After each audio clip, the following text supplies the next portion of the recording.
শেষে শুধু একটা কথা বলছি, গাজার বিষয়টা পুরানো হচ্ছে ঠিক, পুরানো হলে কোনো বিষয় মানুষ ভুলে যায়।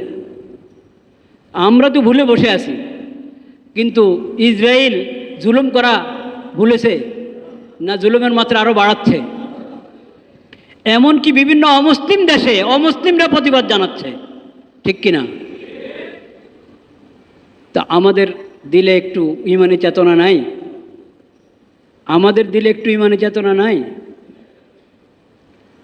এক তো দোয়াতে স্মরণ রাখা, আর যার যতটুকু সামর্থ্য আছে ওখানে সাহায্য পাঠানোর ব্যবস্থা। আপনি যদি চারদিকে তাকান, নির্ভরযোগ্য বিভিন্ন সূত্র পাবেন, নির্ভরযোগ্য সূত্র আপনি খুঁজলে তালাশ করলে পাবেন। প্রত্যেকে নিজ দায়িত্বে যে আর যতটুকু সাধ্য আছে ওখানে সাহায্য পাঠানোর জন্য আপনার খুব গুরুত্বের সাথে বিষয়টাকে নেওয়ার চেষ্টা করেন। আল্লাহর কাছে কোনো রকম যদি বাঁচা যায়, কোনো রকম যদি বাঁচা যায়, আল্লাহ আমি আমার সাধ্যের ভিতরে চেষ্টা করেছি, নতুবা আন্তর্জাতিক পাপ, আন্তর্জাতিক জুলুম, আন্তর্জাতিক জুলুম। ইসরায়েল জুলুম করছে গাজার উপর, আপনারা জুলুম দেখে বসে আছেন, যথাযথ ব্যবস্থা নিচ্ছেন না, মজলুমদের পাশে দাঁড়াচ্ছেন না। এই যে মজলুমের পাশে দাঁড়াচ্ছি না আমি, এটা জুলুম কিনা? এটাও জুলুম। মজলুমকে জলেমের হাতে ছেড়ে দেওয়া, জলেম থেকে তাকে রক্ষা করার চেষ্টা না করা, এটা আরেক কবিরা গুনাহ, এটা আরেক জুলুম। আন্তর্জাতিকভাবে সবাই এই জুলুমের মধ্যে আমরা আছি কিনা? বিশেষ করে মধ্যপ্রাচ্যের যত দেশের দূতাবাস আছে এখানে,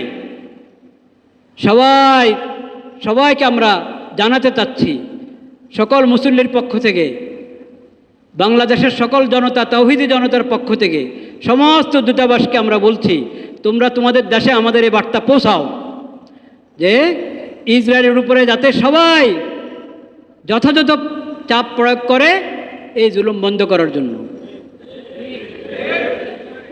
মিশরের দূতাবাস আছে কিনা এখানে?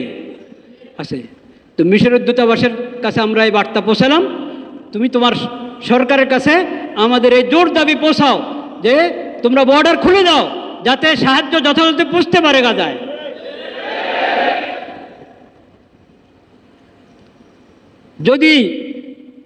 যদি গাজার দিকে তোমাদের যে বর্ডার, এটা যদি বন্ধ থাকে, তো আল্লাহ রাব্বুল আলামিনের রহমত তোমাদের জন্য বন্ধ হয়ে যাবে।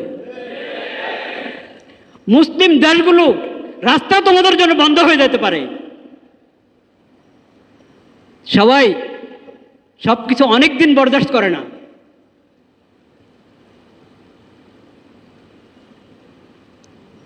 মজলুমদের উপরে জুলুম হতে থাকবে, সবাই তামাশা হয়ে দেখতে থাকবে, কেউ কোনো ব্যবস্থা গ্রহণ করবে না। সবাই নিজেকে মাজুর মনে করে। আল্লাহ জানেন কে বাস্তবে মাজুর আর কে মাজুর না। এই যে আমেরিকাকে খোদা মনে করা, এটা শিরিক কিনা? মানে আল্লাহ না চাইলেও আমেরিকা আমাদের ক্ষতি করে ফেলতে পারবো, আমাদেরকে শেষ করে ফেলতে পারবো, এরকম আকীদা শিরিক কিনা? তা আমেরিকা আর ইসরায়েলকে খোদার মতো যে মনে করছো, এটাও তো শিরিক।